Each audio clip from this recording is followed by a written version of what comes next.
থাকে। আমার প্রশ্ন হচ্ছে, কারোর প্রতি মনে বিদ্বেষ থাকা সত্ত্বেও তার সাথে হাসি মুখে কথা বলা বা বিদ্বেষ প্রকাশ না করাটাও কি মুনাফিকের আচরণ বলে গণ্য হবে? না, এটি মুনাফিকের আচরণ হিসেবে গণ্য হবে না, বরং কোরআন কারিমে তো আল্লাহ তাআলা বলেইছেন যে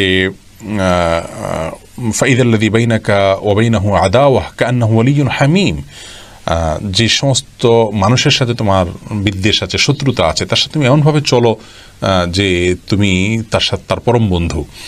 অর্থাৎ তুমি বাহ্যিকভাবে তার প্রতি সুন্দর আচরণ অন্তত প্রকাশ করো।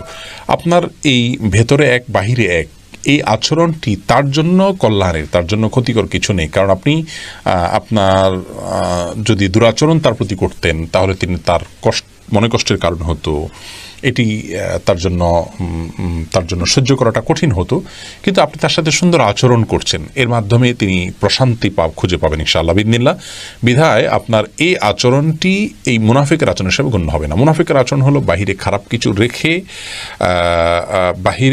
কিছু রেখে ভেতরে ভালো কিছু প্রকাশ করে ওই ব্যক্তিকে প্রতারিত করা, তাকে ক্ষতিগ্রস্ত করা। এখানে প্রতারিত করার বিষয় নাই, ক্ষতিগ্রস্ত করার বিষয় নাই, বরং এখানে উত্তম আচরণের বিষয় আছে। আর এটিকে কোরআন কারীম প্রশংসা করেছে। বিধায় এটি